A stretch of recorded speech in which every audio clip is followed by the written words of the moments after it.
हम चलते हैं प्रोफेसर ए के पासा के पास। प्रोफेसर ए के पासा, भारत की जो घोषित विदेश नीति थी और आज की तारीख में भी है, जब तक उसमें विधिवत परिवर्तन की वो बातें नहीं आती, तब तक तो हम यही मान चलेंगे कि हमारी विदेश नीति वही है। उसके बावजूद भी फिलिस्तीन के समर्थन में तो आप खड़े नहीं होते हो, केवल आप खाली मुँह बजा रहे हो। और भारत की जनता जो अपना उसके साथ वो सॉलिडरिटी व्यक्त करना चाहती है, उसको भी आप नहीं करने देते हो। तो क्यों नहीं आप सदन बुला करके अपनी बातों को आप वहाँ पर मनवा लीजिए, वहाँ से आप पारित करवा लीजिए कि हम इज़राइल के समर्थन में रहेंगे, हम अमेरिका के साथ हम खड़े होंगे, हम उनके यहाँ जाकर के अपमानित होते रहेंगे। और फिलिस्तीन जैसे जितने भी लोग दमन, शोषण, उत्पीड़न के शिकार है, और जहाँ कहीं भी मानवता ये तार-तार हो रही है, हम उसका विरोध करने का काम करेंगे। पासा जी,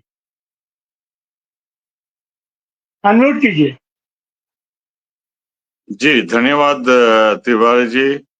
देखिए, ये विदेश नीति का ये बहुत बड़ी कमी है, सिर्फ फ़लस्तीन के मामले में ही नहीं, चाहे वो भारत-चीन की जंग हो या बॉर्डर कॉन्फ्लिक्ट हो या भारत-पाकिस्तान में जो 4 दिन की जंग हुई या ऑपरेशन सिंदूर हो या कोई भी सेंसिटिव मामला जो विदेश नीति का है, ये गवर्नमेंट जैसा भारत को जबरदस्ती करके हथकड़ी में भेजा गया अमेरिका के मिलिट्री प्लेन में इतनी बेइज्जती के साथ और जो ट्रेड की धमकी देके इतने सारे बातें कर रहे हैं या अदानी का करप्शन केस, बहुत सारे मामले हैं जिन पे पार्लियामेंट में बहस होना चाहिए था।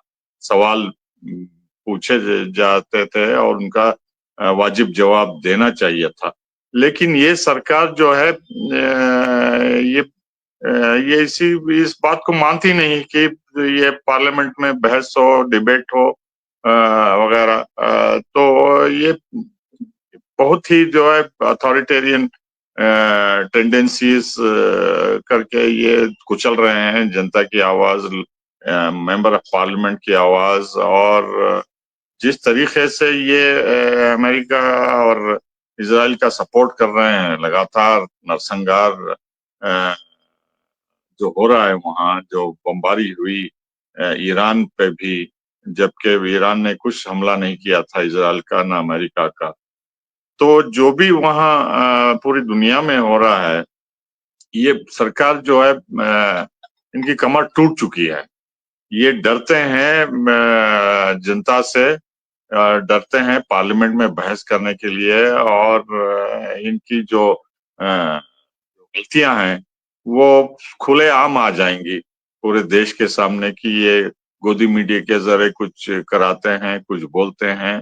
कि ये ऑपरेशन सिंदूर से पहले आप देखिए, प्रधानमंत्री से लेके डिफेंस मिनिस्टर और फॉरेन मिनिस्टर कह रहे थे कि हम पाकिस्तान ऑक्युपाइड कश्मीर को लिबरेट कर देंगे वगैरह वगैरह बोल के।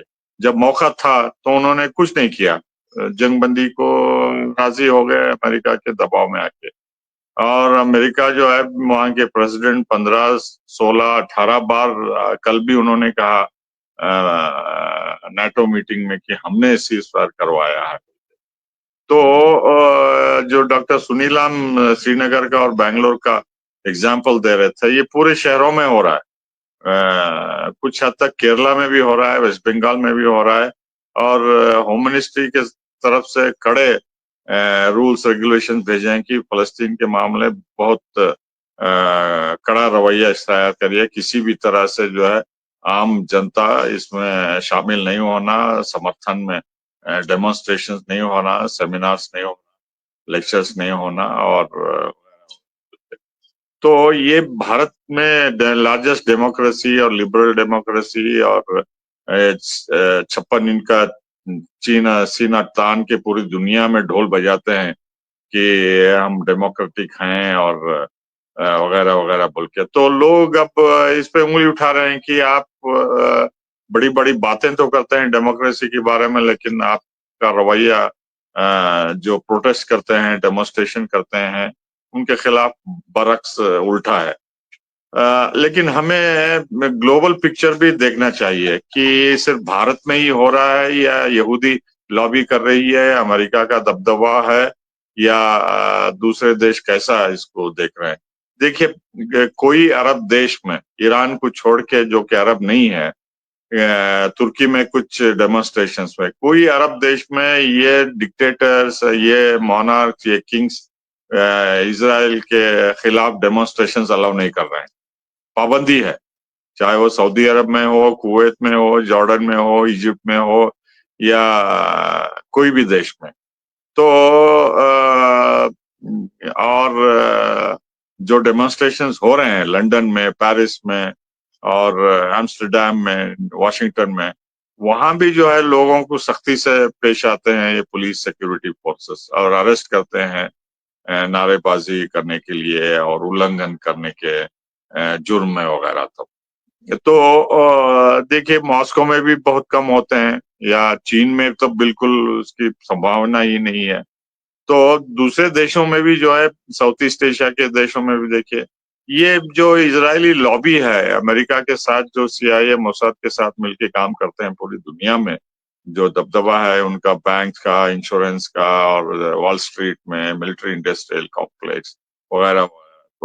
तो इतने लीडर्स डरे हुए हैं कि अगर हम डेमोन्स्ट्रेशन अलाउ करें, इजाजत दें, तो कहीं ये इजराइल के खिलाफ जो हो रहा है वो हमारे खिलाफ भी ना हो जाए। जैसा सऊदी अरब अगर अलाउ करता है इजराइल के खिलाफ, तो बाद में वो डेमोन्स्ट्रेशन जो है वहां के मोहम्मद बिन सलमान के खिलाफ भी हो जाएंगे, क्योंकि वो भी इतने सख्ती से डील कर रहे हैं अपोजिशन को। या मिस्र में अब्दुल फताह सीसी के खिलाफ नारे उठाएंगे और बोलेंगे कि इनका तख्ता पलट दो। तो ये डरते हैं कि ये जो गैप है रूलर्स और पीपल के बीच में, ये अंतर जो है बढ़ता जा रहा है। सिर्फ भारत का ही उदाहरण हम अ, ले सकते हैं, क्योंकि हम पहले से ही फलस्तीन की हिमायत करते थे, और धीरे धीरे ये बीजेपी और इंडिया गवर्नमेंट जो है इसको खत्म कर रही है, और इजराइल के दबाव में, अमेरिका के दबाव में जो है हम यूनाइटेड नेशंस में एब्सटेन करते हैं, और रिपोर्ट्स के मुताबिक गोला बारूद भी इजराइल को सब भेजते हैं, और जो है भारत से जो भी ह्यूमैनिटेरियन एड भेजना चाहते थे उनको परमिशन नहीं दे रहे हैं। जो कि कई पूरे दुनिया में जब भी अर्थक्वेक आता या फ्लड्स आते या जंग होती, तो हम जनता जो है दिल खोल के मदद करती थी। तो लेकिन अब गाजा में मदद करने के लिए गवर्नमेंट परमिशन नहीं दे रही है, पैसे भी भेजना मुश्किल है। बहुत मुश्किल से थर्ड पार्टी या थर्ड कंट्री से कुछ जा रहा है, लेकिन वहां जाने के बाद गाजा में, इजिप्ट में रुका हुआ है, वो इजिप्ट भी भेजने के लिए तैयार नहीं है, क्योंकि नाकाबंदी हो गई है मेडिटेरेनियन सी में, गाजा रफा बॉर्डर, और इसराइल तो चुन चुन के एक दो ट्रक भेजता है। तो इस लिहाज से जो है ये ग्लोबल हो गया है, ये जो यहूदियों का दबदबा है पूरे ग्लोबल हो गया है, और हमें उस दिशा से देखना होगा कि ये रूस और अमेरिका और ईरान और नॉर्थ कोरिया और जो ग्लोबल साउथ आवाज उठा रहे हैं अमेरिका के खिलाफ, इजराइल के खिलाफ, जो साउथ अफ्रीका कमर बांध के जो इंटरनेशनल कोर्ट ऑफ जस्टिस में गया, और इंटरनेशनल क्रिमिनल कोर्ट ने नेतन्याहू को क्रिमिनल ठहराया, तो ये सब आवाजें धीरे धीरे ग्लोबल लेवल पे बढ़ रही हैं। ये नहीं कि ये हुक्मरान जो रूलर्स हैं दबाने की कोशिश कर रहे हैं और लोग डर के घर में बैठ गए, नहीं। हर दिन लंदन में मुजाहरे होते हैं, डेमोन्स्ट्रेशंस होते हैं, वाशिंगटन में होते हैं, और पूरी दुनिया में हो रहे हैं।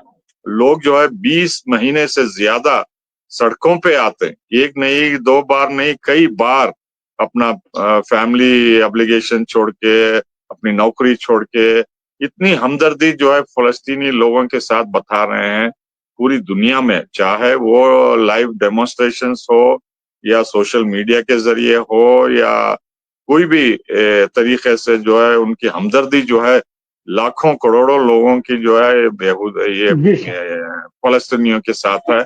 और हमें ये देखना होगा कि ये कब तक चलेगा, क्योंकि इजराइल को भी पता चल गया है कि वो नरसंहार जो कर रहे हैं पूरी दुनिया में फैल गया है। जो हर दिन हॉस्पिटल्स पे और स्कूल्स पे और नन्हे बच्चों को जो कत्लेआम कर रहे हैं और खाना पानी मेडिसिन जो नहीं बेच रहे हैं, ये पूरी दुनिया में जो है इजराइल को बदनाम कर दिया है।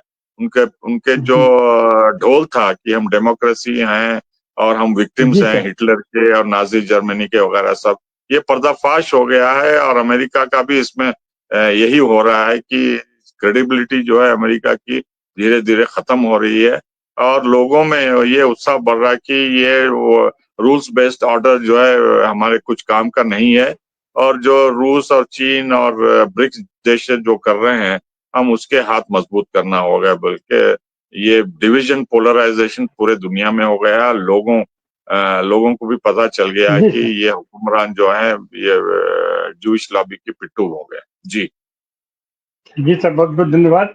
आ, आ, आपने कहा कि ग्लोबल यहूदी लॉबी का दबदबा, और इस दबदबा को तो अभी अभी ईरान ने बिल्कुल चौपट कर दिया। एक छोटा सा देश जो कि उम्मीद नहीं की जा रही थी, लेकिन इसने सीना तान के खड़ा हो गया। और अमेरिका भी और इजराइल भी दोनों जो नाक रगड़ करके उसके सामने खड़े हो गए। तो